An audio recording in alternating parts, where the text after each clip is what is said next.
अस्सलाम वालेकुम जी, good morning. Good morning and what a good morning. भाई कल से हमारी एक प्रेडिक्शन थी और इनफैक्ट मुझे तो यकीन था अब्दुल्ला कि हमारी वुमेंस क्रिकेट टीम जो है वो डेफिनेटली क्लीन स्वीप करेगी against south African women's cricket team जो कि यहाँ कराची आई हुई है और वही हुआ। सो बेस्ट ऑफ थ्री क्या 3 मैचेस की सीरीज थी और हमने तीनों जीत ली। So congratulations to the women in green और we are very proud of you। यही मोमेंटम है जिसको हम बनते हुए बढ़ते हुए बड़े अरसे से देख रहे थे, लेकिन वो एट टाइम्स हमें लगता था कि फिनिश नहीं कर पाती मतलब वो बिल्कुल ऑलमोस्ट इन साइट होते हुए वो टारगेट नहीं हासिल हो रहा था। तो ये बाय द वे आपको बता दें कि पाकिस्तान वुमेन्स टीम ने पहली बार T20 सीरीज में साउथ अफ्रीका को क्लीन स्वीप कर दिया है और तीसरे T20 मैच में पाकिस्तान ने मेहमान टीम को 6 रन से शिकस्त देकर सीरीज अपने नाम कर ली। So, वो जो आधे पौने 1.5 घंटे एक्चुअली मैं ट्रैक पे फंसा था वो भी मैं भूल रहा हूँ इसी मौके पर, क्योंकि आपने माशाल्लाह खुशी बहुत ज्यादा है और आपने जबरदस्त परफॉर्मेंस देकर ये सीरीज अपने नाम की है। ये जीत एक्चुअली इसलिए भी खास है क्योंकि कौमी विमेन टीम ने ये सीरीज इसी साल T20 विमेन वर्ल्ड कप का फाइनल खेलने वाली आलमी नंबर 5 टीम के खिलाफ जीती है और पाकिस्तान विमेन ने मुकर्ररा ओवर्स में 5 विकेटों पर 150 रन बनाए। बिस्मा मारूफ की हम बात करें, सिद्रा अमीन की बात करें, उन्होंने 39 रन बनाए, नुमाया रही। जवाब में मेहमान टीम मुकर्ररा ओवर्स में 5 विकेटों के नुकसान पर 144 रन ही बना सकी और हमारी लड़कियां जीत गईं। हम जीत गए ना बेसिकली, मतलब इतनी खूबसूरत ये हमें बात लगी है। जो कैप्टन भी हैं वो भी बहुत खुश थी नेचुरली और इन्होंने कहा कि जी इस जीत के तसलसल को हम बरकरार रखेंगे और दोनों टीमों के दरमियान वनडे सीरीज 8 सितंबर से शुरू होगी और 8, 11 और 14 विच इज आफ्टर 3 डेज। हाँ, आफ्टर 3 डेज जो होगी दोबारा से स्टार्ट हो जाएंगे। लेकिन कहने का मतलब ये है कि there is so much cricket happening these days with Asia cup and all that. तो हमारी लड़कियां भी बीच में कमाल कर रही हैं। It almost feels like you know they are a part of this bigger thing और not a losing part of it but actually. फिर आपको पता है कि मुझे लग रहा था कि कहीं श्रीलंका में मैच और वहाँ पे बारिशें, हमारे अपने यहाँ जो मैच हो रहे हैं वो कहीं ओवर शैडो हो रहे हैं। तो भाई हमारे अपने यहाँ भी ऑल्दो 4 ही थे लेकिन फिर भी मैचेस तो है ना। और कल जो है वो भारतीय वफ्द भी आया हुआ था, गवर्नर हाउस में बड़ा जबरदस्त इशाया भी हुआ, वहाँ पे काफी डिग्निटरीज भी मौजूद थे। सो उसके बारे में भी बताएंगे। लेकिन about the women because I can't get over the fact कि मतलब जबरदस्त इन्होंने खेला है और कॉन्फिडेंस इनका बड़ा जबरदस्त हुआ है। We have to mention here कि हमारी खवातीन जो हैं, ये क्रिकेटर्स हैं, इनको मौके कम मिलते हैं फॉर सीरीज एंड मैचेस। मतलब ऑब्वियसली जा रही होती हैं लेकिन फिर भी it's not like men's cricket team लेकिन उसमें भी अपने आप को मनवाना विद एवरी मैच, अपने आप को मजीद कॉन्फिडेंट करना, अपनी गेम को मजीद बेहतर करना, दैट इज़ कमेंडेबल। और अपना वो होता है ना कॉन्फिडेंस लूज ना करना, वो स्टीम लूज ना करना।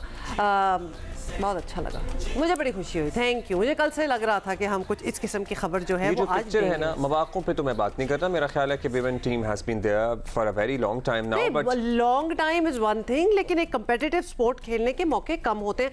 मैं in comparison to you and I तो नहीं कर रही ना, I am in comparison to the men's team कर रही हूं। तो उनका तो चल ही रहा होता है। ये जो पोस्टर के साथ तस्वीर होती है ना, ये चाहे मेंस टीम हो वुमेन टीम हो, ये तस्वीर बड़ी फैसिनेट करती है हमेशा, क्योंकि ये तस्वीर तारीख का हिस्सा बनती है। खैर अभी जरा हम उधर मर्दों वाले एशिया कप की बात कर लें। वहाँ कुछ हो रहा है या बारिश? भाई बारिशें ही हो रही हैं। 5वें मैच में भारत नेपाल को हराकर सुपर 4 मरहले में पहुंच गया। पालेकेरे में खेले गए मैच में नेपाल की टीम 48.2 ओवर्स में 230 रन बनाकर आउट हुई और अच्छा बनाया था वैसे उन्होंने। हाँ बनाया तो था। फिर आपको पता है कि वो डकवर्थ लुइस मेथड जो है उसकी वजह से सारा गेम आधा हो गया और फिर बड़ा आसान हो जाता है दूसरी टीम के लिए। खैर आसान इस तरह तो ऐसा सच नहीं होता, बट स्टिल आपको जब लग रहा होता है कि जी हमारा टारगेट जो है वो 200-300 तक नहीं जाना और आप 150 तक भी बना सकते हैं, and you will do well. That's what happened. 23 over में 145 रन बनाने थे। भारत ने ये हदफ 21वें ओवर में बगैर किसी नुकसान के पूरा कर लिया, पॉइंट टू बी नोटेड। और देखा जा रहा है कि श्रीलंका में होने वाला हर मैच ही बारिश से मुतासर हो रहा है। पाकिस्तान और भारत का हाई वोल्टेज मैच तो बिना किसी नतीजे के ही ख़त्म करना पड़ा। और जब ये मामला तय हो रहे थे तो उस वक्त PCB के गवर्निंग बॉडी के चेयरमैन थे नजम सेठी साहब, और उनका मैं ट्वीट पढ़ रहा था और उन्होंने पूरी तफसील लिखी हुई है कि पहले तो हमने ज़ाहिर प्रपोज किया कि पाकिस्तान में सारे मैचेस किए जाएँ, फिर हमने प्रपोज किया कि यूएई में हो और लेकिन वो बज़िद थे ACCI वाले और BCCI वाले कि नहीं श्रीलंका में ही, और उन्होंने ये भी कहा था कि अगर आप नहीं मानेंगे तो हम होस्टिंग ही श्रीलंका को दे देंगे, तो वो भी काफ़ी मामला ये तो मतलब ये तो थोड़ा सा थ्रेटनिंग टोन इसमें लग रही है। कल का मैच भी अलगज़ ये है कि बस जैसे तैसे होता है ना, जैसे तैसे ही मुकम्मल हुआ, करा लो। हाँ। लेकिन बड़ा मजा किरकिरा हो जाता है ना, I can even imagine for the players as well, क्या बैठे हुए हैं, एक तेज किस्म की बारिश हो रही है, एक फ्रेंजी हुई है कि पिच को और ग्राउंड को किस तरह बचाना है, और उसके बाद जाके फिर वो सब कुछ कट डाउन होके आप थोड़ा सा मैच खेलें और जीतें या हारें, व्हाटएवर, तसलसल टूट जाता है। एग्जैक्टली, वो It's no fun like that. PCB ने एक्चुअली एशियन क्रिकेट काउंसिल से शिकायत की है कि भाई कोलंबो में तो अब बारिश ही बारिश है। इत्तलात के मुताबिक ACC ने वेन्यू बदलने का ग्रीन सिग्नल दे दिया है। अब 10 सितंबर को सुपर 4 मलरे का पाक भारत मैच कोलंबो में नहीं होगा, एमिन टूटा में होगा। इससे पहले आपको पता है कैंडी वाला मैच हमारा हुआ नहीं था। अब देखना पड़ेगा कि बादल जो है 10 सितंबर तक वहाँ का रुख ना कर लें। मतलब क्या 9 को फैसला करेंगे कि भाई कोलंबो में मौसम ठीक होने वाला है, अब एमिन टूटा में बारिश हो रही है। सो ये पता है ना आपको क्यों हो रहा है, ये सिर्फ इसलिए हो रहा है क्योंकि भारतीय बोर्ड ने हठधर्मी दिखाई। I am sorry but yes, उन्होंने जब अपनी 1.5 इंच की मस्जिद अलग की तो फिर यही था कि पाकिस्तान तो आएंगे नहीं और हम UAE में भी नहीं खेलेंगे क्योंकि वहाँ हमें गर्मी बहुत ज़्यादा लगती है, इसलिए हम बस ऐसी जगह खेल लेंगे जहाँ पता नहीं हम बारिश में पकौड़े खाने का इंतज़ार कर रहे हैं या क्रिकेट खेलने का। आई एम श्योर, मतलब जो प्लेयर्स होते हैं, जो क्रिकेटर्स होते हैं, they also want a setting जिसमें वो अपना to the best of their optimum level वो परफॉर्म करें, तो उनके लिए भी यकीनन फ्रस्ट्रेटिंग होगा। Anybody who really is in love with the game, including the spectators. आपको पता है कि कितने पाकिस्तानी वहाँ गए हुए हैं from the middle east, from Pakistan. I know so many people जिनको एक्चुअली हमने वो इंडिया पाकिस्तान वाले मैच में तो देखा भी था। आपको पता ही है टिकटॉकर्स और यूट्यूबर्स गए हुए हैं, वैसे अदरवाइज मिडल ईस्ट से लोग पहुंचे हुए हैं। बेसिकली जो जा सकता था वो वहाँ पहुंचा। सो क्या हो रहा है एक्चुअली? अब्दुल माजिद भट्टी साहब हमारे साथ मौजूद हैं। भट्टी साहब, अब क्या फैसला हुआ है कि Sohail Imran is joining us from Paleke, from Paleke. So Bhatti sahab आपसे भी जानेंगे, सोहेल इमरान तो हमारे साथ मौजूद हैं ही। पहले भट्टी साहब अगर आप इजाज़त दें और माइंड ना करें तो मैं ज़रा श्रीलंका जाना चाहता हूँ और वहाँ का मौसम मालूम करना चाहता हूँ क्योंकि सोहेल भाई के पीछे पस मंज़र बड़ा खूबसूरत होता है।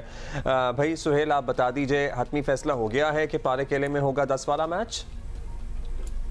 नहीं, हैम्बनटूटा में हैम्बनटूटा में मैचेस करने का फैसला हो चुका है, लेकिन हमेशा की तरह जो एशियन क्रिकेट काउंसिल है वो अपडेट करने में बहुत ही पीछे है। अगर आप यहाँ पर भी रहते हुए बात करें, कोई भी क्यूरी हो या कोई भी ऐसी चीज हो तो फौरी तौर पर आगाह नहीं किया जाता, और यही वजह अब भी है कि अभी तक ऑफिशियली एशियन क्रिकेट काउंसिल की जानब से और ना ही जयशाह जो है, जो सेक्रेटरी BCCI आए हैं और प्रेसिडेंट हैं ACC के, वो भी इतने एक्टिव नहीं हुए। हालांकि वो बहुत ज्यादा एक्टिव होते हैं इस मामले में। कभी उन्होंने जब शेड्यूल अनाउंस होना हो तो टाइम से 15-20 मिनट पहले, आधा घंटा पहले, जब वेन्यू का पता खबर देनी हो वो खुद ट्वीट कर देते हैं, लेकिन इस मामले में शायद उन्हें शर्मिंदगी का सामना करना पड़ा। मैं यही जानना चाह रहा था कि कोई हजीमत, कोई एम्बैरसमेंट है कि भाई हमने अपनी जिद की वजह से ये सारा मामला इधर शिफ्ट किया, UAE में नहीं होने दिया, पाकिस्तान नहीं गए, और अब देखिए स्पेक्टेटर्स भी अजियत में हैं। जाहिर है क्रिकेट तो मुतासिर हो ही रही है, इतना बड़ा टूर्नामेंट। टीम्स देमसेल्व्स, क्योंकि अब उनको भी अपनी एक होता है कि आप अपना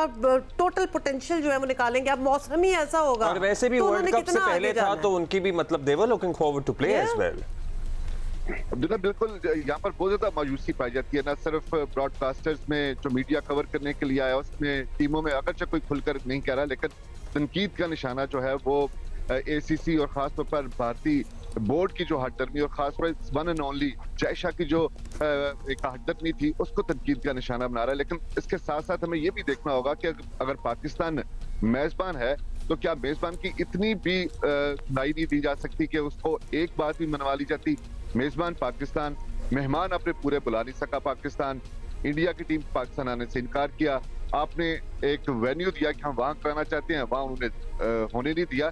तो हम किस चीज के मेजबान हैं इस वक्त? अगर हम मेजबान थे तो ठीक है, जाने देते, कहते कि ठीक है, कहते आप कि जी ठीक है, अगर आप हमारी कोई भी बात नहीं मारे तो होस्टिंग लेना तो ले ले, हम भी शिरकत नहीं करेंगे। लेकिन कहीं पर भी सिर्फ 4 मैचेस को लेकर कहा जाता रहा कि आइस ब्रेक हो गई है। काहे की आइस ब्रेक हो गई थी? उससे पहले तो 2 दफा इंग्लैंड की टीम आ चुकी है, 2 दफा न्यूजीलैंड की टीम आ चुकी है, ऑस्ट्रेलिया की टीम आ चुकी है। तो आपने 4 मैचेस लेकर मासवाए खर्चे करने के और सिर्फ ये बताने के लिए कि हमने 4 या 5 टीमों को एक ही जगह पर इकट्ठा कर लिया। मेरे ख्याल है इसके अलावा कुछ भी पाकिस्तान क्रिकेट बोर्ड को बहैसियत मेजबान हासिल नहीं हुआ है। ये एक्चुअली जब फैसले हो रहे थे तो हमने इस फोरम पे बैठ के भी बिल्कुल यही सवालात उठाए और थे, सब लोग हमारे साथ ही होते थे। बिल्कुल, और तब भी हम यही सोचते थे कि भाई we are the host, we should be the decision makers, कि ये किधर होंगे मैचेस और किधर नहीं, एक इंडिया की वजह से। और फिर हमें ये भी पता था कि इंडिया बाकी जो ममालिक हैं एशिया कप में उनको भी इन्फ्लुएंस करने की कोशिश हो रही है। भट्टी साहब, आपको भी यही लग रहा है कि ये decision making from the word go ही खराब हुई थी? जी हाँ, बिल्कुल हुमा अब्दुल्ला, ऐसे ही है कि इंडिया जो है उसने सारे खेल को खराब किया है। बल्कि कल जो 4 हजरात पाकिस्तान आए हैं, जिनमें बीसीसीआई के प्रेसिडेंट रॉजर बिनी हैं, वाइस प्रेसिडेंट राजेश शुक्ला हैं, 2 और उनके अफसरान जो हैं वो पाकिस्तान आए, लेकिन वो सारे फोटो सेशन के लिए पाकिस्तान आए, उनकी कोई हैसियत नहीं है। सोहेल इमरान जो बात कर रहे हैं, असल बात वही है कि Asian cricket council, Jay Shah वाहिद आदमी हैं जो एशियन क्रिकेट काउंसिल में डिसीजन मेकर है, और जय शाह ने पाकिस्तान की दुश्मनी और अपनी हटदर्मी की वजह से एक तरफ तो पाकिस्तान को मेजबान होने के बावजूद तनहा कर दिया गया, लेकिन श्रीलंका की जो इकॉनमी है उसको जितना ज्यादा मिलियंस ऑफ डॉलर श्रीलंका की इकॉनमी को क्रिकेट की वजह से मिला। मैं आपको 4 क्रिकेट की मिसालें दूं। एशिया कप से भी पहले इमर्जिंग एशिया कप श्रीलंका में हुआ। अफगानिस्तान को भारत ने कहा कि आप जाके श्रीलंका से वनडे सीरीज खेलें, तो अफगानिस्तान की टीम श्रीलंका गई। फिर पाकिस्तान और अफगानिस्तान की सीरीज जिसका कोई मतलब ही हमें नजर नहीं आया, चूंकि इंडिया का इन्फ्लुएंस था। अफगानिस्तान ने जाके वो सीरीज श्रीलंका में खेली। अब नहीं तो जय शाह श्रीलंकन बोर्ड या किस वजह से इतने मेहरबान हो रहे हैं? Because he wants to secure their vote as an in Asian countries. आगे आईसीसी में अगर इलेक्शन की बारी आती है तो बिल्कुल देखें, जो असल बात है कि एशियन क्रिकेट काउंसिल में पाकिस्तान बिल्कुल अकेला खड़ा हुआ है। अफगानिस्तान भारत के साथ है, श्रीलंका भारत के साथ है, बांग्लादेश थोड़ा पाकिस्तान के साथ है, थोड़ा भारत के साथ है। तो वहां चूंकि 4 बड़े मुल्क हैं, तो पाकिस्तान को एशियन क्रिकेट काउंसिल का जो बोर्ड है उसमें भी हिमायत हासिल नहीं है। जो सबसे बड़ी बात जो अभी सोहेल इमरान कर रहे थे, हमने जो चार्टर्ड फ्लाइट्स चला दी टीमों को लाने ले जाने के लिए, उस पर भी हमारे हजारों डॉलर लग रहे हैं। तो पाकिस्तान को तो सिवाय इन 4 मैचों के, मेरा ख्याल में जब पाकिस्तान इसका हिसाब किताब करेगा, पाकिस्तान को तो कुछ बचना नहीं है। पाकिस्तान ने बड़ी पता नहीं नुकसान ना हो जाए, क्योंकि गेट मनी तो है ही नहीं। जाहिर है उस तरह स्पेक्टेटर्स जो यूएई में हमें हासिल हो सकते थे टिकटों से पैसे, वो यहाँ श्रीलंका में तो हासिल नहीं हो रहे हैं। आप ये बता दीजिए, हमारे साथ मौजूद हैं सुहेल साहब, और सुहेल हैं इस वक्त श्रीलंका में मौजूद। ये गौतम गंभीर वाला क्या मामला है? हम देख रहे हैं कि हमारे लड़के जो हैं वो घुल मिल रहे हैं, वहाँ से विराट कोहली और दीगर लोगों को भी कोई मसला नहीं है, फैंस भी अच्छे से पेश आ रहे हैं एक दूसरे के साथ। कल हम राजेश शुक्ला का बयान देख रहे थे, गवर्नर हाउस लाहौर में मौजूद थे, वो भी लाहौर की बड़ी तारीफ कर रहे थे। तो ये गौतम के साथ क्या मसला हुआ है? मतलब लोग अगर कोहली को चेयर कर रहे हैं तो वो क्यों उन्हें लग रहा था कि मजाक उड़ा रहे हैं? अब्दुल्ला, कल भी मैंने जिक्र किया था कि गौतम गंभीर को कोई इनबिल्ट मसला है, क्योंकि जब वो खेलते थे प्लेइंग 11 में भी होते थे, तब भी वो पाकिस्तान के खिलाड़ियों के साथ लड़ते थे। पता नहीं, शायद उनको कोई जेलिसी का एक ऐसा आंसर पाया जाता है कि वो हर वक्त पाकिस्तान दुश्मन जो बातें हैं वो करते रहते हैं। और परसों भी जो उन्होंने एक आर्टिकल लिखा या जिसमें उन्होंने गुफ्तशनीद की, उसमें यही तनकीद का निशाना बनाया था कि पाकिस्तान और इंडिया के खिलाड़ी आपस में इस तरह क्यों मिल रहे हैं, दुश्मनी जो है वो ग्राउंड के अंदर दिखाई देनी चाहिए। तो ये उससे पहले ये वाकया हो चुका हुआ था। हालांकि वहां पर अगर आप गौर से वीडियो देखें और सुने, बार बार सुने, वहां पर कहीं पर भी इंडिया के जो मुखालिफ नारे नहीं लग रहे थे, ना कश्मीर के मुखालिफ नारे लग रहे थे, सिर्फ और सिर्फ कोहली कोहली कहा जा रहा था। और वहां पर वैसे फ्लेयर अप हुए तो उन्होंने पता नहीं कैसे रात देखिए, कोहली के फैंस बॉर्डर के दूसरी तरफ हैं, बाबर के फैंस, अफरीदी के फैंस बॉर्डर के दूसरी तरफ हैं, दोनों तरफ है। मैं जरा गौतम गंभीर का एक और मसला बता दूं। गौतम गंभीर का भी वही मसला है जो जय शाह का मसला है। कि उनका ताल्लुक बीजेपी के साथ है। वो बीजेपी के, अगर मैं गलत नहीं कह रहा तो पार्लियामेंट के मेंबर हैं, तो वो बीजेपी का जो बयानिया है, एंटी पाकिस्तानी बयानिया, वो उसको हवा देने की कोशिश कर रहे हैं ताकि वो भारत में हीरो बन जाए, अपनी पार्टी में हीरो बन जाए। मगर वो हीरो भी बनते हैं सोहेल, आप वहाँ पे और इंडियन जर्नलिस्ट भी मौजूद होंगे, आप भी हमें बेहतर बता सकते हैं। बाकियों को भी बात ये कोई रास आ रही है कि ये सारी टीम एक तरफ ये अलग एक तरफ अपनी, क्योंकि आपको पता है वर्ल्ड कप से पहले जिसमें मुमकिन तौर पर पाकिस्तान ने जाना है खेलने के लिए, अगर गौतम मतलब बिला वजह कोई इशू क्रिएट करने की कोशिश कर रहे हैं या एवं जलती तो कोई है नहीं लेकिन फिर भी तेल डाल रहे हैं और डाले चले जा रहे हैं, तो कोई और उन्हें भी देख रहा है, कह रहा है कि भाई ये आपको क्या हो गया है? अब्दुल्ला, मैं आपको एक इंटरेस्टिंग बात बताऊं कि गुज़श्ता रोज जब ये वीडियो वायरल हुई और उसके बाद कुछ लोग जो इंडिया से आए हुए कवर करने के लिए वो भी तनकीद का निशाना बना रहे थे और वो भी इस चीज से कर रहे थे, इत्तफाक कर रहे थे इस चीज से कि जी ये ऐसी कोई पीछे से आवाजें नहीं आई जिसकी वजह से रिएक्ट किया है गौतम गंभीर ने। लेकिन बाद में जब वीडियो वायरल होगी बहुत ज्यादा तनकीद का निशाना बनाया जाने लगा, तो वही जर्नलिस्ट जो थे उन्होंने इकट्ठा किया, बुलाया उनको गौतम गंभीर को और उनको फीड किया और उनको कहा कि आप इस तरह करके इसको जो फ्लेयर आपको हुआ है मामला, इसको आप थोड़ा सा डाउन कर सकते हैं। तो वो आप इससे अंदाजा लगा सकते हैं कि जब वो सामने होते हैं तो कुछ और बात करेंगे ताकि उन्हें पता है कि उन्हें मुश्किलात का सामना करना पड़ सकता है अपने मीडिया की जानब से भी और अपने मुल्क जाकर भी तनकीद का निशाना या कोई भी और मुश्किलात का सामना करना पड़ सकता है। लेकिन जब वो ऑफ द स्क्रीन होते हैं, जब हम लोगों से बातचीत कर रहे होते हैं, तो वो बिल्कुल हमारी ही बातों से इस चीज को इत्तफाक कर रहे होते हैं। जयशा को भी बुरा भला कह रहे होंगे, कहते कि जी जयशा ने पूरा टूर्नामेंट खराब कर दिया। लेकिन जब स्क्रीन के सामने आएंगे, जब आप यूट्यूब चैनल्स करेंगे या कुछ और चीज करेंगे, तो उस पर फिर वो बिल्कुल ही मुखालिफ इस चीज के नजर आएंगे। खैर बॉटम लाइन ये है कि this is against the spirit of the game, और खास तौर पे जब हर चीज अपनी मनवा ही ली है और पूरा टूर्नामेंट उठ के श्रीलंका पहुंच गए and it is clearly not working out, तो अब they should lie low a little and you know इस किस्म की हरकतों में। और अभी तो वर्ल्ड कप में देखिए क्या क्या करेंगे। वो तो खैर बात की बात, और वो है भी उनके अपने मुल्क में, तो that's going to be another thing. Bhatti sahab, अब नेक्स्ट जो 10th को मैच होना है इंडिया पाकिस्तान का, क्या मैच हमें देखने को मिलेगा? आपको लग रहा है कि फेवरेबल कंडीशंस होंगी? देखिए हुमा, 10 का मैच तो हम्बन टूटा तकरीबन शिफ्ट हो गया है, ऑफिशियल अनाउंसमेंट बाकी है। लेकिन जो सैटरडे को मैच जब हो रहा था और बारिश शुरू हो गई, तो पाकिस्तान क्रिकेट बोर्ड के जो चीफ ऑपरेटिंग ऑफिसर हैं सलमान नसीर, जो टूर्नामेंट डायरेक्टर भी हैं इस टूर्नामेंट के, उन्होंने जय शाह से रिक्वेस्ट की कि साहब अब सूरत हाल खराब हो रही है, श्रीलंका में बहुत ज्यादा बारिशों की फोरकास्ट है, अभी भी टाइम है कि हम यूएई चले जाएं। माजी में आप देखें कि आईपीएल यूएई में होती, लेकिन चूंकि पाकिस्तान ने प्रपोजल दिया हुआ था यूएई का, तो आउटराइट उन्होंने रिजेक्ट कर दिया। उस वक्त उन्होंने कहा कि मैं आपको बाद में बताऊंगा, लेकिन फाइनली पाकिस्तान का रिजेक्ट हो गया और वो टूर्नामेंट के जितने कोलंबो में होने वाले मैच थे वो हम्बन टूटा चले गए। तो ये एक अफसोसनाक बात है कि पाकिस्तान मेजबान है लेकिन पाकिस्तान के पास कोई पावर नहीं है जो भी चलती एक भी नहीं है हमारी। अच्छा, ये बड़ी इंटरेस्टिंग बात आपने भट्टी साहब बताई है कि हमने बिल्कुल सैटरडे के मैच के फौरी बाद भी सुहेल साहब ये ऑफर की थी कि भाई यूएई चला जाएं ये सारा टूर्नामेंट लेकर, लेकिन कोई नहीं माना इस पे भी। अच्छा लास्टली सुहेल, कोई नहीं माना एक चीज होती है, हमें शायद मनवाना भी नहीं आता। आई एम सॉरी, पता नहीं अब ये थोड़ी सी हमारी भी जरा पता नहीं क्यों कोशिश तो हमारी तरफ से भी की जाती ही है। आई एम श्योर ये नहीं है कि कोशिश नहीं की जाती होगी। सुहेल, ये फैंस जो जाहिर है यहाँ से भी हम भी जानते हैं कुछ लोग गए हुए हैं, बहुत ज्यादा तो नहीं गए हुए लेकिन फिर भी ठीक ठाक गए हुए हैं। ये मैच इधर से उधर, उधर से इधर, उन्हें भी जाहिर है मुश्किल पेश आ रही होगी, होटल्स, ट्रैवलिंग, ऑल दैट।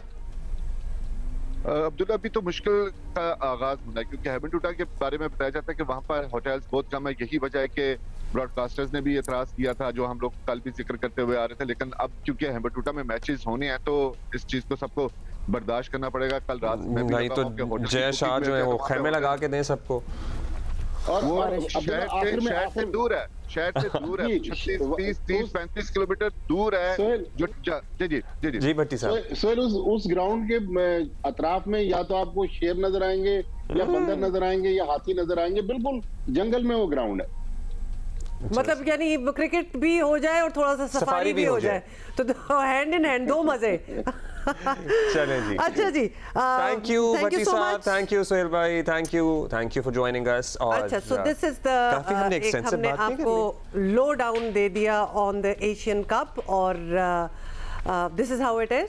सो सारे एंजॉय करेंगे जैसे भी हो रहे हैं, थोड़े से भीगे भीगे matches, but waiting to see India Pakistan once again, let's see क्या होता है। अच्छा, हम विराट आपको पता है ना, पाकिस्तानी फैंस भी जब जिस तरह बाज यूनानिमस स्टार्स है ना, मतलब Virat Kohli is a star across the border, इधर भी उधर भी। Shaheen Afridi is a star, इससे पहले Shahid Afridi was a star, Shoaib Akhtar was a star, and now Babar Azam is also a star. उधर भी इनके फैंस हैं, इधर भी इनके फैंस हैं। तो हमने गौतम गंभीर टाइप नेगेटिव बातें तो कर ली, लेकिन विराट का डांस भी बड़ा वायरल हो रहा है। अच्छा, एक बात है कि ख़वातीन की पुलिस में शमूलियत के रुझान ने औरतों में तहफ़्फ़ुज़ का एहसास जो है वो बढ़ा दिया है और तब्दीली की ये लहर बलूचिस्तान भी पहुंच गई है, जहां बलूचिस्तान में पहली खातून SSP तैनात हो गई हैं। How good is that? अच्छा, आपको पता है इससे पहले बलूचिस्तान से मुकाबले का इम्तिहान पास करके 4 खवातीन एटलीस्ट पुलिस फोर्स में इंडक्ट हुई हैं, लेकिन यस इट टुक इयर्स कि पहली खातून को अफसर के तौर पर तैनात किया जाए इन बलूचिस्तान। लेकिन देखिए ये चेंज आ रहा है। PSP ऑफिसर हैं फरियाल फरीद, इनकी तैनाती से जाफराबाद की हम उम्मीद करते हैं खवातीन के मसाइल भी हल होंगे, यहाँ पे दीगर इशूज़ को भी एड्रेस करेंगी। जाफराबाद में इन्हें चार्ज दे दिया गया है and this is the first in Balochistan के किसी खातून अफसर को बलूचिस्तान के किसी इलाके में पोस्ट किया गया है। कमेंडेबल। तो हमने सोचा कि क्यों ना फरियाल फरीद SSP जाफराबाद से खुद बात की जाए, उनके एक्सपीरियंस के बारे में भी, and the fact that she is the first इंशाल्लाह ऑफ मैनी। फरियाल, बहुत बहुत शुक्रिया, आपने आज हमारे लिए वक्त निकाला है, एंड वी कैन इमेजिन कि बहुत ही पुलिस के लिए वैसे ही बड़ा बिजी टाइम होता है ऑल द टाइम। सबसे पहले तो अपने तासुरात बता दें, being the first woman to be posted in Balochistan, हालांकि आप खुद बलूचिस्तान से हैं नहीं। Thank you so much Huma.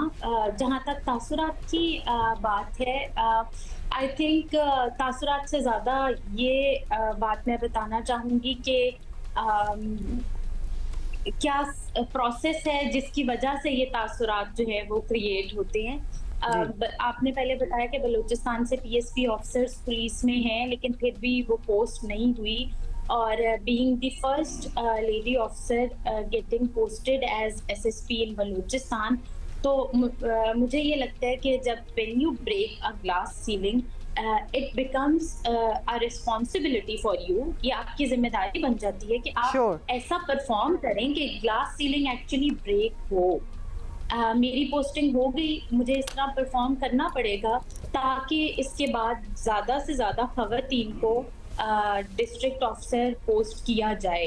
तो मुझे लगता है कि it's more of a responsibility ताकि ये पाथ क्लियर हो फॉर द लेडीज जो यहाँ पर और आगे पोस्टिंग लेना चाहती हैं। अच्छा फरियाल, एक चीज़ हम जानना चाहते हैं, खैबर पख्तूनख्वा भी एक रिवायत पसंद या बड़ा ट्रेडिशनल कंजर्वेटिव माशरा तस्वुर किया जाता है, लेकिन KP में इससे पहले हमने देखा है ख़वातीन ऑफिसर्स तैनात होती हैं, चाहे वो ब्यूरोक्रेसी की सतह पे हों या पुलिस फोर्स में हों, और वो कुछ अरसे से परफॉर्म भी कर रही हैं, वहाँ पे उनकी ड्यूटियाँ लगती हैं। Why do you think it took so long कि बलूचिस्तान में अब जाके कहीं पहली खातून ऑफिसर को जिम्मेदारियाँ दी गई हैं? जी अब्दुल्ला, इस तरह है कि बलूचिस्तान में पहले खवातीन ऑफिसर पोस्ट ही नहीं होती थी। In the recent past post होना स्टार्ट हुई। जहाँ तक KP का ताल्लुक है, तो KP में खवातीन ऑफिसर्स जो हैं वो थोड़ा पहले से पोस्ट हो रही थी, तो शायद इस वजह से उनकी पहले पोस्टिंग स्टार्ट हो गई डिस्ट्रिक्ट में।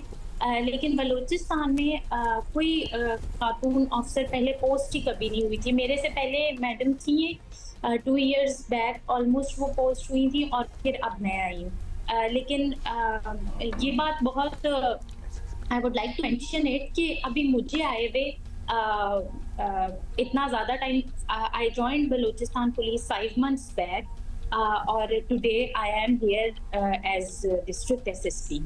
अच्छा, इससे पहले जी बिल्कुल, वी गेट इट। अब एक्चुअली कोई भी फील्ड हो, कहीं भी, if you are the first it will take time, दूसरों को भी मनवाना और अपना काम भी बहुत खूबी से निभाना। आप मरी में भी पोस्टेड थी जब आपने ग्रेजुएट की है। हर जगह के चैलेंजेस एक जैसे होते हैं, क्योंकि एक तो उस इलाके के चैलेंजेस होंगे, एक आपको अपने आप को मनवाने के चैलेंजेस होंगे। शायद बिगर सिटीज़ ज़्यादा जल्दी एक एज अ वुमेन ऑफिसर को एक्सेप्ट कर लेंगे, इस तरह होता है, या फिर ये मिसकंसेप्शंस है? How receptive were people, your colleagues in Jafrabad? Colleagues end of course जो वहाँ के लोग रहने वाले हैं। ये आपने बिल्कुल ठीक बात की। जहाँ पर भी आप पोस्ट होते हैं, हर जगह के अपने चैलेंजेस होते हैं, अपने डायनामिक्स होते हैं, हर जगह के लोग अलग होते हैं, कल्चर अलग होता है, जो सोशल फैब्रिक है वो डिफरेंट होता है। तो आपको हर जगह, इनफैक्ट क्राइम डिफरेंट होता है हर जगह पर, तो आपको जहाँ पर भी आप पोस्ट होते हैं उस जगह के कल्चरल नॉर्म्स, जो भी उनके तरीके हैं, लोग हैं, जिस तरह का क्राइम है उसके मुताबिक जो है आपको परफॉर्म करना पड़ता है। तो जहाँ तक जाफराबाद का ताल्लुक है और मेरे सीनियर्स का ताल्लुक है, I am really grateful to all my seniors, they are very receptive and as far as people are concern. तो कल I join my office and I am glad कि कल जितने भी लोग आए, they were very happy and they welcomed and congratulated me। तो मुझे लगता है कि हमारी सोसाइटी मिक्सचर होती है, कुछ लोग होते हैं जो शायद चीज़ों को इतनी जल्दी एक्सेप्ट नहीं करते, लेकिन कुछ बड़ा रेडिली कर लेते हैं। तो ये मिक्सचर है और इसको साथ साथ लेकर चलना पड़ेगा। जो ज़्यादा रेडिली नहीं कर रहे उनको हम अपने काम से इम्प्रेस करके तो कोशिश करेंगे कि वो उनके अंदर भी एक्सेप्टेबिलिटी। अच्छा, यहाँ के लिए आप तैयार हैं? चैलेंजेस बहुत ज़्यादा हैं। जाफराबाद सिंध बलूचिस्तान का सरहदी इलाका है, फिर सैलाब से कितना ज़्यादा मुतासर हुआ था पिछले साल, फिर आपको पता ही है बॉर्डर से रिलेटेड इशूज़ भी रहते हैं और कौमी शाहराह के मसाइल भी अपनी जगह होते हैं, कभी कोई एहतजाज हो रहा होता है, कभी अमन व अमान का मसला हो जाता है। सो आई एम श्योर आपने तैयारी तो कर ली होगी पूरी। बिल्कुल, मुझे लगता है कि जो पुलिसिंग होती है वो हमेशा टीम वर्क होती है। तो आई एम श्योर कि मैं ऐसी टीम अपनी बनाऊंगी जिसके साथ मैं मिलकर इन सारे चैलेंजेस को ओवरकम करेंगे। और बाकी जहाँ तक चैलेंजेस का वो है, तो अल्लाह ताला खुद कहता है कि मैं इंसान पर उतना बोझ नहीं डालता जितना वो बर्दाश्त नहीं कर सकता। तो वो भी एक बात है, अल्लाह ताला भी मेरी मदद करेंगे। वो यहाँ तक मुझे लेकर आए हैं, तो आई एम श्योर कि आगे भी लेकर जाएंगे इंशाल्लाह। फरियाल, आपकी बातों से आपका कॉन्फिडेंस जो है वो हमें नज़र भी आ रहा है and we are rooting for you and wishing you well. बिल्कुल, और मैं चाहता हूँ कि एक अपॉर्चुनिटी हम आपको ज़रूर दें, आपके यहाँ तक पहुँचने में सर्टनली बहुत से लोगों का किरदार होता है, इंसान की अपनी मेहनत तो होती ही है। So is there anybody that you would like to mention on national television? Thank you so much for giving me this opportunity. I am thankful to Allah Almighty जिसने मुझे बनाया, to my parents who made me what I am today, to my husband जिनकी support के बगैर I think मैं यहाँ तक नहीं आ सकती थी, and to Inspector General of Police Balochistan who trusted me with this responsibility।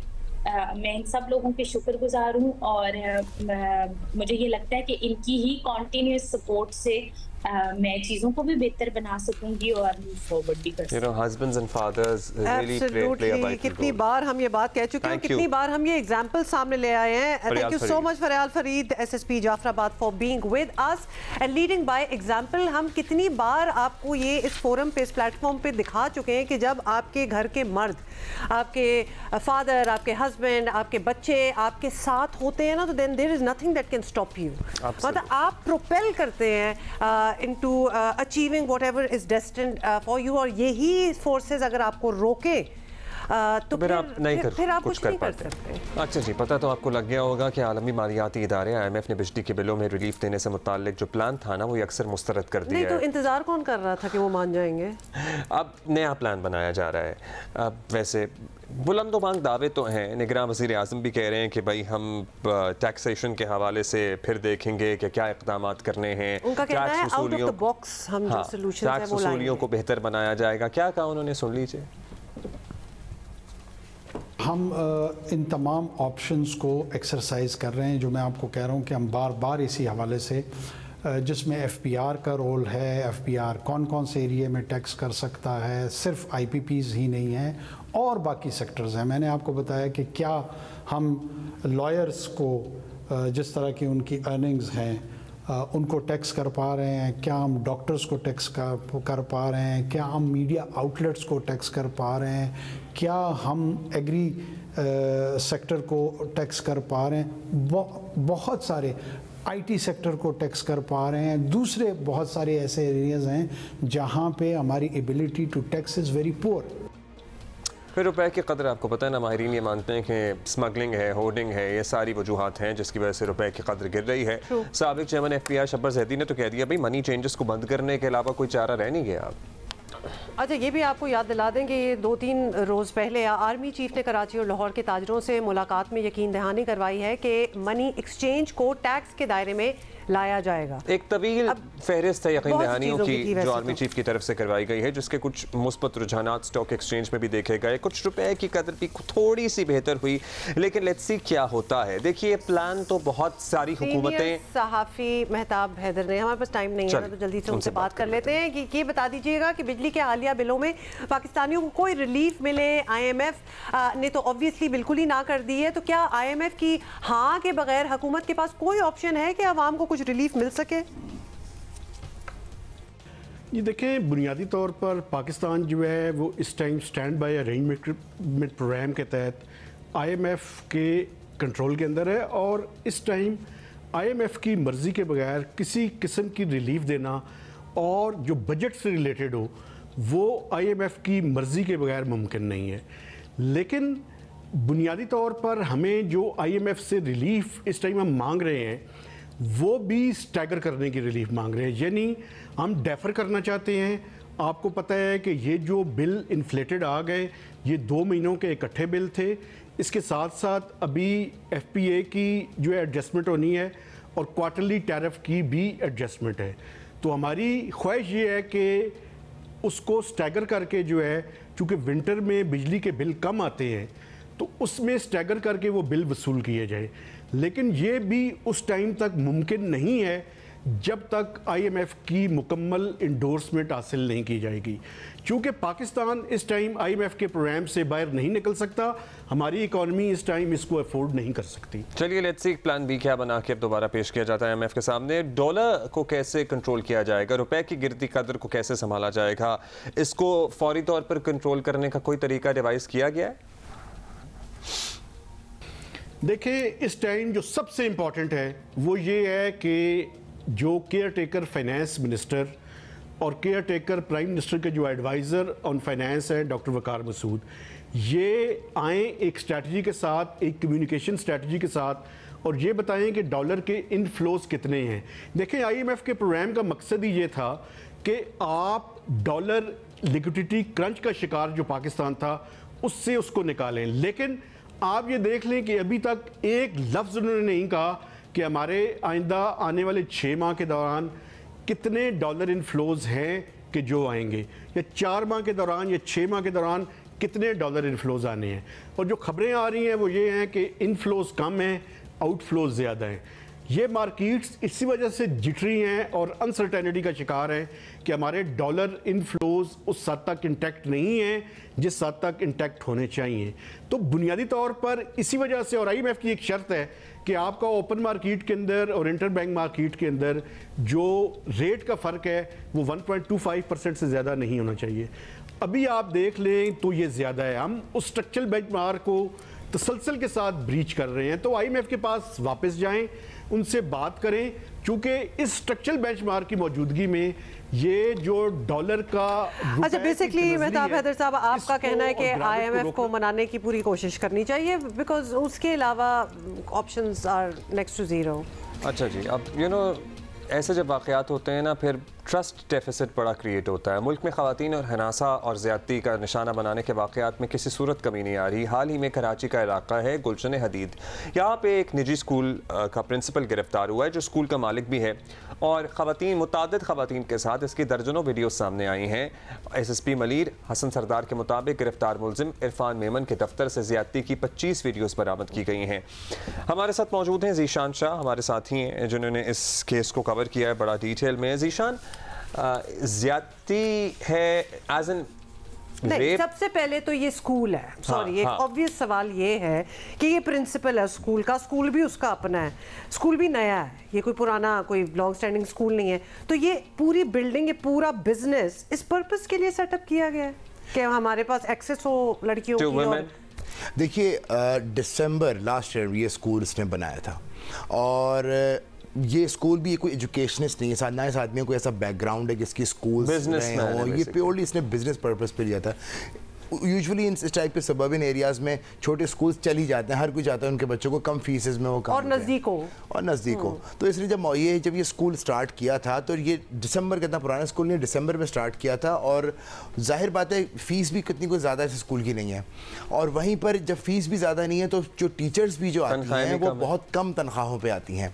तो इस हवाले से इसने ये स्कूल स्टार्ट किया था। लेकिन इसमें एडिशनल पॉइंट ये कि जो उसकी इंटेंशंस बताता है, जब ये स्कूल रेडी किया तो CCTV कैमरास ने अपने ऑफिस में भी लगाए, और जो विजुअल्स इसके जो एज एन एविडेंस मंजर आम पर आए हैं, उसने बताया कि ये सारे गलत काम भी उसी ऑफिस में कर रहा था। दैट मीन्स इसने पैसे भी कमाने थे और इसी काम के जरिए अयाशी भी करनी थी। इसके अलावा अब जो मजीद इन्वेस्टिगेशन में भी चीज़ें सामने आएंगी, कुछ ज़्यादा कहना क़ब्ल इस वक्त होगा, लेकिन इसमें यह भी देखा जा सकता है कि जब 5 विक्टिम्स की 25 वीडियो सामने आई हैं, सो डेफिनेटली इसके अंदर कहीं ना कहीं ब्लैकमेलिंग का एलिमेंट भी कहीं ना कहीं नज़र आता है कि एक वीडियो हाथ में लग गई है, फिर बाद में जबरदस्ती कर रहे हैं क्योंकि जाहिर है आपकी तो वीडियो मेरे हाथ में लग गई है, तो उसकी वजह से वो विक्टिम भी कहीं पे जाके, एक थर्ड पार्टी भी है इसमें, वो जो कैमरा ऑपरेटर है, मतलब वो कंपनी जो किसी मेंटेनेंस जो CCTV कैमरे लगाती है, उसने वीडियोस एक्चुअली ये जाके पुलिस को सबमिट की। देखिए ये उस आदमी का बहुत स्ट्रॉन्ग किरदार है इस सारे मैटर के अंदर, वो अभी सामने नहीं आया है लेकिन उसको सामने लाया जाएगा।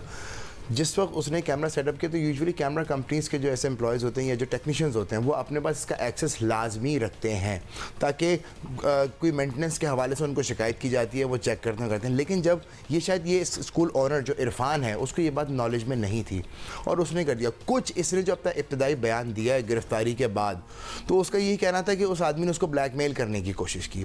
लेकिन जो हमारे ज़राए ने हमें इस बात की तस्दीक की है कि उसी आदमी के थ्रू पुलिस को मेनली ये सारे एविडेंसेस मिले हैं और उसी के बिहाफ पर 2 दिन इसके ऊपर इंक्वायरी की गई है और फिर उसके बाद में इसको अरेस्ट किया गया है। इब्तदाई तौर पे कोई विक्टिम नहीं आया, इवन अभी भी जो मुकदमा दर्ज हुआ है वो सरकार मुद्दत में दर्ज हुआ है, कोई विक्टिम सामने नहीं आया। आज अब वीडियोस में खवातीन भी नज़र आ ही रही होंगी जिनमें 5 का जिक्र हो रहा है। अब चूंकि बात बाहर निकल ही आई है तो उन्होंने केस नहीं करना, मतलब उनको नहीं कहा कि आप भी इसमें पूरी इन्वेस्टिगेशन में all employees of the school as an वो इसके काम करते थे या कुछ और भी लोग? देखिए ये कहना क़ब्ल वक्त होगा क्योंकि यूजुअली इन स्कूल्स में होता ये है, अगर किसी खातून को हिरासा सिर्फ टीचिंग पर्पज़ पे किया जाए तो वो आती हैं, कुछ टाइम रुकती हैं, फिर यूजुअली ख़वातीन चली जाती हैं, तो लोगों को बदलना रहता है। दूसरी बात ये कि जब ये इसको अरेस्ट तो कर लिया है, अब इन्वेस्टिगेशन ऑनगोइंग है। अब रहा सवाल जो विक्टिम्स का अपने बयानात देने का, तो यूजुअली इन केसेस में विक्टिम्स नहीं आते क्योंकि हमारा सोशल सर्कल ऐसा है, उनको सोसाइटी में घूमना होता है तो उनके लिए काफ़ी प्रॉब्लम्स क्रिएट हो जाती हैं।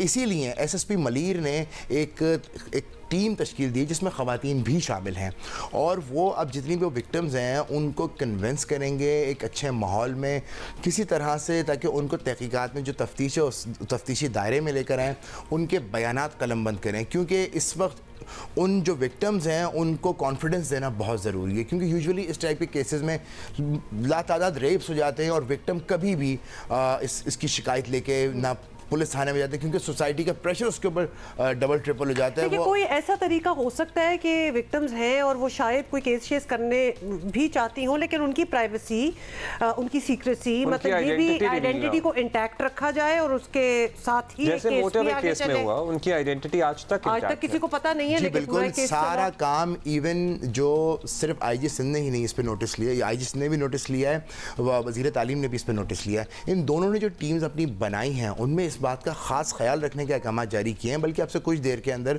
जो महकमा तालीम की टीम जो है जिसके अंदर एक डिप्टी डायरेक्टर है, 2 ADs हैं, एक स्टेनोग्राफर है, वो उस स्कूल में जाकर उन जितनी भी ख़वातीन स्टाफ है उनसे इंटरव्यूज़ करने जा रहे हैं। तो इसमें खुसूसी तौर पर इस बात का ये अहकाम जारी किए गए हैं कि जितने भी विक्टिम्स हैं उनकी आइडेंटिटी किसी भी सूरत रिवील नहीं होनी चाहिए, उनकी जितनी भी बातें हैं वो सगाए राज में रखी जाएं, किसी भी सूरत ना उनको कहीं पेश किया जाए, ना उनका कोई वीडियो बयान लिया जाए, बल्कि उनकी जो भी उनकी शिकायत हैं क्योंकि अक्सर उमूमी तौर पर इन केसेस में लोगों को लाइफ थ्रेट्स भी की दिए जाते हैं, किसी भी विक्टिम को लाइफ थ्रेट दिया जाता है।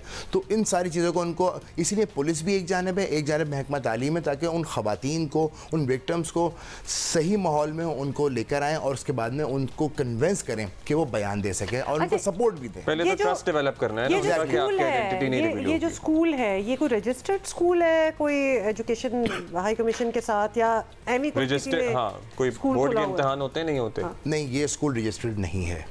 कल इस हवाले से मेरी आज सुबह भी जो प्राइवेट स्कूल स्टेशन है रफ़िया मल्ला, उनसे मेरी बात हुई थी। उनका ये कहना था कि ये स्कूल रजिस्टर्ड नहीं है और इसीलिए उन्होंने मिनिस्ट्री को भी लेटर लिखा है कि ये स्कूल रजिस्टर्ड नहीं है तो स्कूल को सील किया जाए। जैसा कि मैंने बताया, क्योंकि किसी एजुकेशनिस्ट का स्कूल नहीं था, कोई प्रोफेशनल स्कूल चेन नहीं थी, उन्होंने मेनली 2-3 छोटे कामों के लिए स्कूल खोला। ये एक तो नजर आ ही गया ऑब्वियसली अपने कामों के लिए। जो बच्चों को विदाउट रजिस्ट्रेशन स्कूल स्टार्ट किया था, कोई स्कूल प्रॉपर SOPs फॉलो इस स्कूल में नहीं होनी थी और इसलिए उन्होंने उसको रजिस्टर भी नहीं कराया। तो जितना शॉर्ट टर्म में पैसे भी कमाए जा सकें, अय्याशी भी की जा सके, वो सारी चीज़ें सारे केस में नज़र आ रही हैं। मुल्ज़िम को गिरफ्तार कर लिया गया है। इनिशियल कोई बयान आया? मुल्ज़िम ने अपने बयान में ये बात बोली है कि जो उसकी वीडियो सामने आई हैं तो उसका वो उसके अंदर ना कोई स्कूल की कोई तालिबा है और ना ही कोई टीचर है उसके अंदर, वो उसके पर्सनल रिलेशंस थे। तो इधर देखें, एक सवाल और क्रिएट होता है कि मुल्ज़िम गिरफ्तार होने के बाद में जब ये बयान दे रहा है कि जो ख़वातीन थी उन ख़वातीन से उस मुल्ज़िम के पर्सनल रिलेशंस थे, तो क्या ये स्कूल के प्रिंसिपल का ऑफिस इन कामों के लिए इस्तेमाल किया जा रहा है? तो ये किसी भी सूरत इसके अंदर गुंजाइश नहीं बनती, क्योंकि जो उसने बयान भी दिया है वो खुद उसकी बात क्यों करें, क्योंकि एक स्कूल जो कि पढ़ने की जगह है वहाँ पे वो इस किस्म के काम कर रहे हैं। दूसरी चीज़, क्या जो खवातीन हैं जिनकी वीडियोस वगैरह निकली हैं वो स्कूल की एम्प्लॉइज ही थी ये भी पता या फिर बाकी कोई उनकी प्राइवेट? ये कहना कबल वक्त होगा, क्योंकि यूजुअली जिन ख़वातीन को देखा जा रहा है उसके अंदर कुछ घरेलू ख़वातीन टाइप की भी नज़र आई हैं। तो ये एज्यूम किया जा रहा है, क्योंकि देखिए 6-7 महीने का गैप है इसके अंदर और वो अपनी एक ऑफिस के अंदर ही बुला के ये सारे काम कर रहा था, उनको ज़्यादती का निशाना बना रहा था। तो मुझे टर्म ज़रा कंफ्यूज कर रही है because we are using the term rape.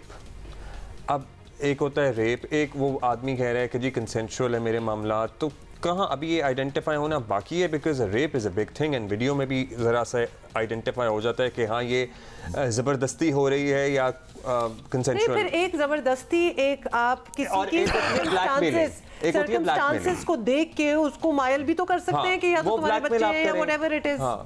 देखिए फोर्सफुली रेप की एक वो अलग है, लेकिन विक्टिम का बयान बहुत इंपॉर्टेंट है सारे मैटर में, क्योंकि अगर वो आदमी का जो बयान है कि कंसेंशुअल था, उसके बावजूद भी ये बहुत जगहों पे इसके ऊपर इस मसले में शिकायत निकलती हैं, लूप ये पॉइंट्स निकलते हैं, क्योंकि एक तो स्कूल को उसने याशी का अड्डा बनाया था अपने लिए, ये एक बहुत इंपॉर्टेंट पॉइंट है।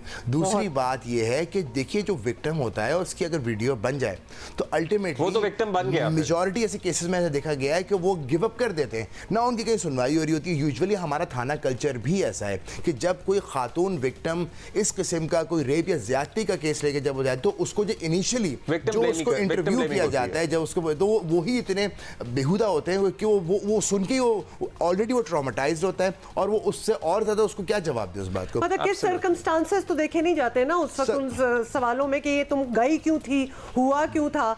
They don't care for the background कि किस वजह से ये औरत जो है उधर करके ये फवायद हासिल किए जा रहे हैं, तो वो इटसेल्फ जुर्म है। एग्जैक्टली इसके अलावा मजबूरियों को भी मैनिपुलेट किया जाता है, वो इटसेल्फ जुर्म, वो खुद एक जुर्म है। अच्छा, मजबूरियों की जहां बात हो रही है और जहां ये बिल्कुल एक अनरजिस्टर्ड एक स्कूल जो कि नया किसी ने खोला और अब काफ़ी एविडेंट भी हो गया है कि खोला क्यों गया था, क्योंकि काम जो हो रहे थे, इसमें भी आपका इकोनॉमिक सिचुएशन जो है ना मुल्क की इसमें आ जाती है, क्योंकि बच्चों पेरेंट्स ने अपने बच्चों को स्कूलों में डालना भी है, उनको पढ़ाना भी है। अफोर्डेबिलिटी है नहीं कि किसी इस्टेब्लिश अच्छे स्कूल में डाला जा सके। प्राइवेट स्कूल इतने महंगे ऑलरेडी हो चुके हैं। इस इकोनॉमी में आप क्या करेंगे? आपकी मोहल्ले में जो स्कूल होगा, बेशक रजिस्टर्ड नॉट रजिस्टर्ड, एटलीस्ट आपकी नीयत ये होगी कि बच्चा पढ़ तो ले कुछ, तो आप उस स्कूल में भेज देंगे without any check and balance, पता भी नहीं करेंगे।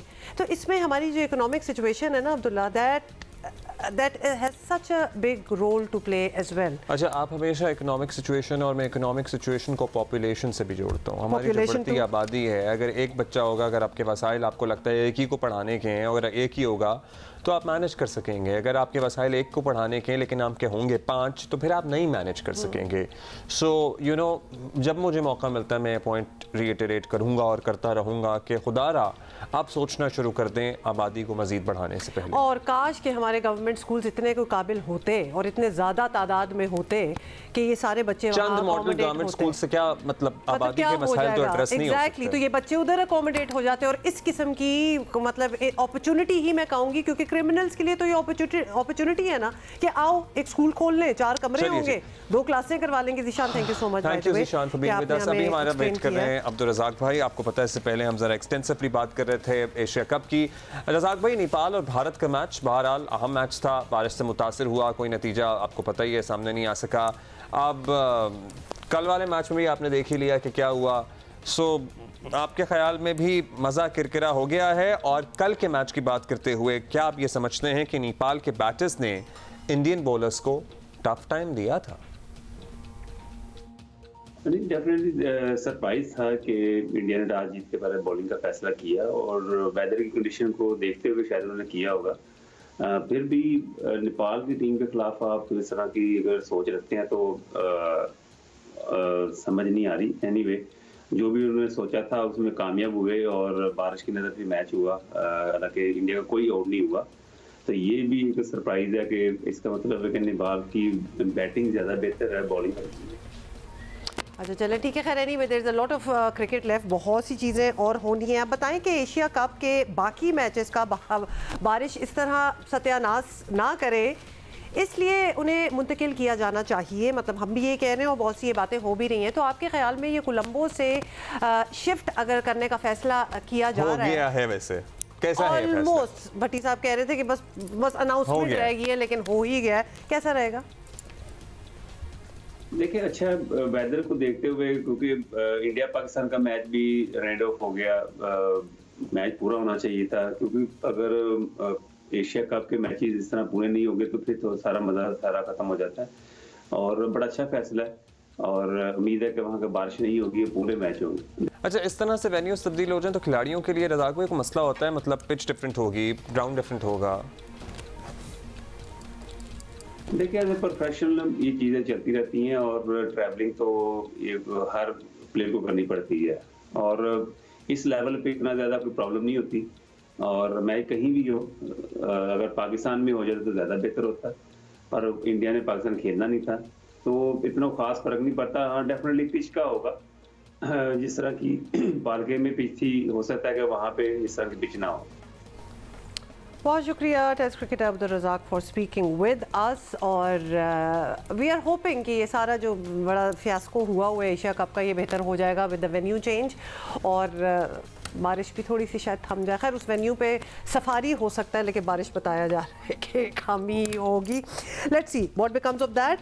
अच्छा जी, पाकिस्तान में आपको पता है कि मेयारी तालीम का हसूल भारी फीसों के बगैर बहुत मुश्किल है और उसके पहले हम एक केस भी डिस्कस कर रहे थे। मतलब लोग ज़रा फंस से जाते हैं कि अब किया क्या जाए, लेकिन जहाँ भारी फीसों वाली बात आ जाती है तो इसलिए स्कॉलरशिप प्रोग्राम ज़रूरतमंद और मेरिट पर उतरने वाले स्टूडेंट्स के लिए इंतहाई ज़रूरी हो जाता है। और इसी चीज़ को मद्देनज़र रखते हुए हुकूमत ज़रूरतमंद स्टूडेंट्स को कौमी वक्फ स्कॉलरशिप बराए हुनर फराहम कर रही है और इससे मुस्तहिक तलबा को तालीम जारी रखने में बड़ी मदद मिल रही है। अब how does it work? Yes, बिल्कुल, हमें ज्वाइन किया हाजरा सुहेल ने, जो कि हैं GM नेस्ट। हाजरा से बात करते हैं। हाजरा, ज़बरदस्त बात है स्कॉलरशिप। वैसे एक्चुअली डिज़र्विंग स्टूडेंट होना, बेशक वो अमीर घराने का हो या किसी गरीब घराने का हो, स्कॉलरशिप की प्रेस्टीज ही और होती है कि जी आपको स्कॉलरशिप मिली है तो आप आगे पढ़ें। लेकिन हाउ डज दिस वर्क, इसकी बैकग्राउंड बताएं।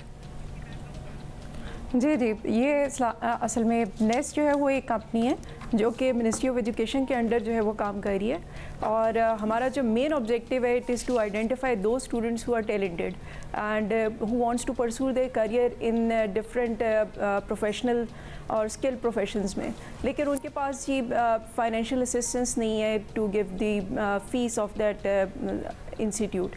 तो ऐसे स्टूडेंट्स को हम आइडेंटिफाई करते हैं और हमारे पास फोकस्ड एरियाज़ जो हैं वो for example arts and culture से रिलेटेड, जैसे फिल्म, थिएटर, मूवी, और उसके अलावा और भी आर्ट्स एंड कल्चर के जितने भी सब्जेक्ट्स आते हैं, आपके एनिमेशन हो गया, आपकी ग्राफिक्स हो गई, इन सब सब्जेक्ट्स में, उसके अलावा हेल्थ साइंसेज के सब्जेक्ट्स हैं डिफरेंट, जिसमें जैसे कि नर्सिंग हो गई, तो इन सब सब्जेक्ट्स को हम जो है वो कवर करते हैं और ऐसे स्टूडेंट्स को आइडेंटिफाई करते हैं जो कि अपना करियर इन फील्ड्स में जो है वो अब परसू करना चाहते हैं, और फिर हम उनको फाइनेंशियल असिस्टेंस जो है वो प्रोवाइड करते हैं। तो क्या दायरा कार है आपकी फाइनेंशियल असिस्टेंस का? एक तो आइडेंटिफिकेशन का प्रोसेस बता दें, कोई फॉर्म होता है जो ये मिनिस्ट्री ऑफ एजुकेशन की वेबसाइट पे लोग स्टूडेंट्स अपने आप को नॉमिनेट कर सकते हैं फॉर इट? आप लोगों ने कुछ एरियाज देखे हुए हैं या आपने कुछ अंडर प्रिविलेज्ड इलाके देखे हुए हैं जहां पे जाके आप लोग तलाश करते हैं, कैसे करते हैं? जी बिल्कुल, इसमें जी हमारे पास पार्टनर इंस्टीट्यूट्स हैं ऑल ओवर पाकिस्तान, तकरीबन 200 के करीब हमारे इंस्टीट्यूट्स हैं, और उसमें हमारी जो वेबसाइट है nest.org.pk, एक स्टूडेंट को हम ये कहते हैं कि जो वो वहाँ पे जाके अपनी वेबसाइट के ऊपर देख ले कि कौन कौन से institute as a partner institutes हैं जो कि टॉप इंस्टीट्यूट्स हैं पाकिस्तान के, उसमें वो अपने जो एडमिशन्स हैं वो सिक्योर करा लें। जैसे ही वो अपनी एडमिशन सिक्योर करा लेते हैं तो फ़ौरन वो नेस्ट के लिए स्कॉलरशिप्स के लिए अप्लाई करते हैं ऑन फॉर्म, और हर इंस्टीट्यूट के अंदर एक इंस्टीट्यूशन स्कॉलरशिप अवार्ड कमेटी बनाई गई है। वो कमेटी जो है वो ईच एंड एवरी एप्लीकेंट का इंटरव्यू कंडक्ट करती है और फिर उसमें से देखती है कि सबसे ज़्यादा डिजर्विंग और टैलेंटेड स्टूडेंट्स कौन से हैं, और फिर वो हमें रिकमेंडेशंस भेजते हैं और उसकी बेसिस पे फिर हम उनको स्कॉलरशिप जो है वो प्रोवाइड करते हैं। और सबसे अच्छी चीज़ ये है कि फिर हम स्टूडेंट्स को ये भी देखते हैं, मॉनिटर करते हैं कि उनका एकेडमिक परफॉर्मेंस कैसी जा रही है और क्या उनकी जो अटेंडेंस है वो 75% है या नहीं है। फिर उसकी बेसिस पे हम उनको जो है नेक्स्ट इंस्टॉलमेंट जो है वो साथ साथ जो है वो प्रोवाइड करते हैं और रिलीज करते हैं। अच्छा, कोई ऐसी एस्पिरेशन अगर स्टूडेंट्स की हो that they want to go to some university, the top university in Pakistan, और मेरिट पे भी उतरते हो, तो आप की कोई सीलिंग है कि हम कितनी स्कॉलरशिप दे सकते हैं या कहाँ हम भेज सकते हैं, या फिर स्टूडेंट के लिए ओपन चॉइस होती है? जी, स्टूडेंट के लिए ओपन चॉइस ये होती है कि वो अपना जो इंस्टीट्यूट है वो अपनी मर्ज़ी से चूज़ कर सकता है out of these top institutes, और उसमें अपना एडमिशन सिर्फ सिक्योर करता है। जैसे ही अपना एडमिशन सिक्योर कर लेता है तो फिर वो वहाँ पे थ्रू एप्लीकेशन जो है वो अप्लाई कर देता है। और इसमें जो है हमारे पास जैसे आर्ट्स एंड कल्चर की जो टॉप 20 यूनिवर्सिटीज़ हैं, जैसे कि NCA है, BNU है, IAC है, फिर PF काइट है, और इस तरह की बहुत अच्छी रेटिंग वाली यूनिवर्सिटीज़ जो है वो हैं। और उसमें जब स्टूडेंट अपना एडमिशन एक दफ़ा सिक्योर कर लेता है तो फिर अगर वो अपनी फीस जो है वो पे नहीं कर सकता तो भी हेल्प स्कॉलरशिप में जानना चाहता हूं। पैसे भी अगर आप बता सकती हैं तो बता दें, लेकिन जब आप मॉनिटर करते हैं तो कोई GPA मेंटेन करना होता है स्टूडेंट ने, वरना उसकी बीच में मिडवे उसकी स्कॉलरशिप। जी बिल्कुल, जी बिल्कुल, उसको एकेडमिकली जो है वो अपना एनुअली अपना एटलीस्ट 60% जो है वो मेंटेन करना पड़ता है, अदरवाइज़ उसकी जो होती है इंस्टॉलमेंट वो हम विदहेल्ड कर लेते हैं, और फिर जब वो अपना सिक्योर कर लेता है इतना GPA, और तो फिर उसके बाद उसको हम सेकेंड इंस्टॉलमेंट जो है वो रिलीज़ करते हैं। इसमें जी सबसे अच्छी बात यह है कि जो स्टूडेंट्स हैं वो बहुत ही रिमोट एरिया से बिलोंग करते हैं, डिफरेंट, जैसे कि GB हो गया, बलूचिस्तान के रिमोट एरियाज़ हैं, फिर उसके अलावा सिंध के, इंटीरियर सिंध के बहुत सारे रिमोट एरियाज़ हैं जहाँ से हम स्टूडेंट्स को पिक करते हैं और फिर उनको प्रमोट करते हैं कि वो टॉप इंस्टीट्यूट्स में, जैसे कि जिनका अदरवाइज उस तरह अपॉर्चुनिटीज या चांस नहीं बनता। That's a great programme Hajra, thank you so much for being with us. Hajra Sohail, GM NEST की वेबसाइट पे, NEST की वेबसाइट में जाके गूगल कर सकते हैं। सरकार की ये स्कॉलरशिप्स हैं, मतलब लोगों को नहीं पता होता ज़्यादातर कि गवर्नमेंट किस तरह से स्कॉलरशिप से किस तरह फ़ायदा उठाना है।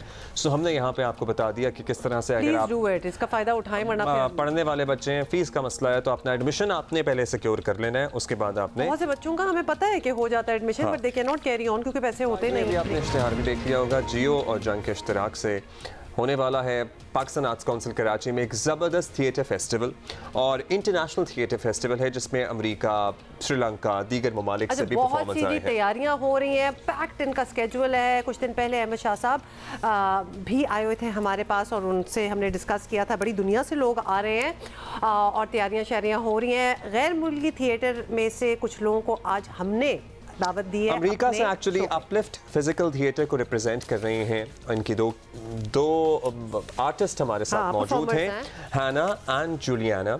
Hannah has been on our show before as well, and they are going to perform Through the Waves. It's the title of the show. ये 9 तारीख को नहीं, actually 10 को. नहीं, 9 को परफॉर्म किया जाएगा. 9 और 11 को. 9 और 11 को परफॉर्म किया जाएगा. With us, we'll ask her when it is going to be. Welcome back, Hannah, and thank you for joining us, Juliana. Hannah, we are glad to see you back in Pakistan because now we know that you must have had a great time the first time you were here. You were here in May. Tell us about Through the Waves and why should one be interested in watching? What's different about it? So our show, Through the Waves, is, we call it physical theater. And in physical theater, we use our bodies to tell the story as a primary storytelling tool. And we're really excited to bring this show here.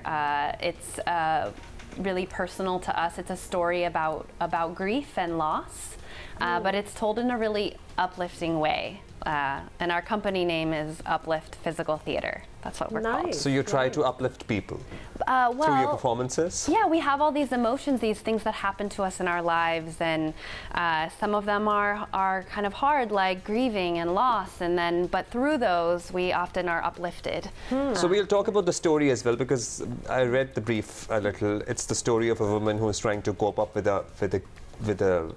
somebody's demise, I guess. Yeah, so her husband basically is killed in a car accident. Oh, all right. Okay. And so the play is the moments that follow her getting a phone call that tells her that news. All right, so Okay, Juliana is here with us. I have a question for Juliana. Juliana, I'm just wondering, you know, you are in a different country, the languages are different. How effective is theater a way of communicating those emotions? And in your experience, do the audience get it? Do they feel the same emotion that you are trying to portray?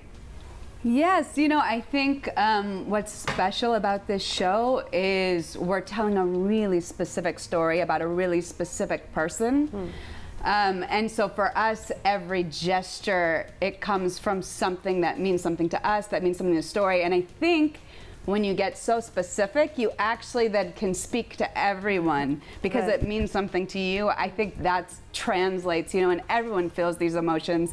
Everyone's lost someone they love. Everyone, you know, looks back on a relationship and thinks, ooh, I shouldn't have said that thing, or like, oh my God, that was a beautiful memory. And, you know, in our show, we're moving through all those things that I think everyone can relate to. So I think, yeah, I think this show in particular, because it's so physical and because it's expressing such human things, I think it really works on an international level. And even when you're talking, Juliana, you're so expressive in what you're saying, and your personal story is so inspiring. यहाँ पे थोड़ा सा बताएं आपको कि Juliana की कुव्वत समात में मसला है, ये सुन नहीं पाती, सो इसलिए हम जो कह रहे हैं ये अपने मोबाइल पे देख के फिर हमें रिस्पॉन्ड कर रही हैं. Juliana, your personal story is must be so inspiring to a lot of people around us or watching us right now. So how did you start, you know, performing for a theater group, and now you're a celebrated artist and you are here in Pakistan representing your country and your art? Yes.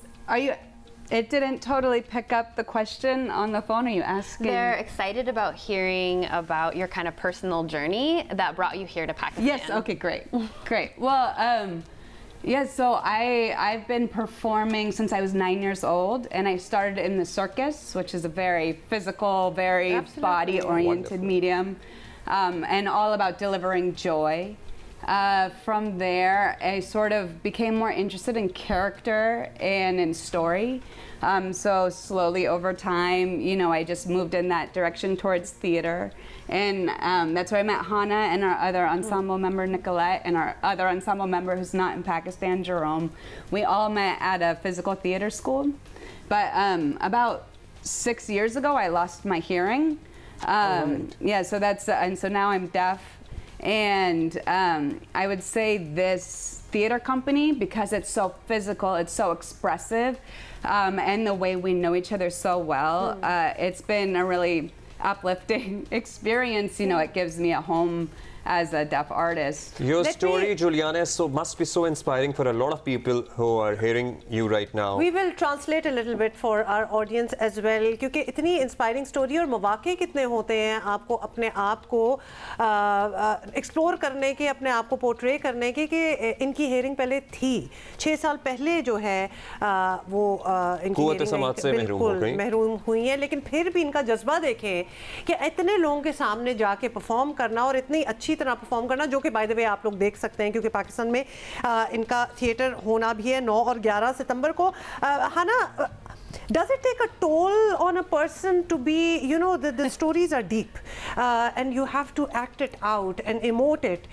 Does it get heavy on you, you know, to do these shows and connect with the audience?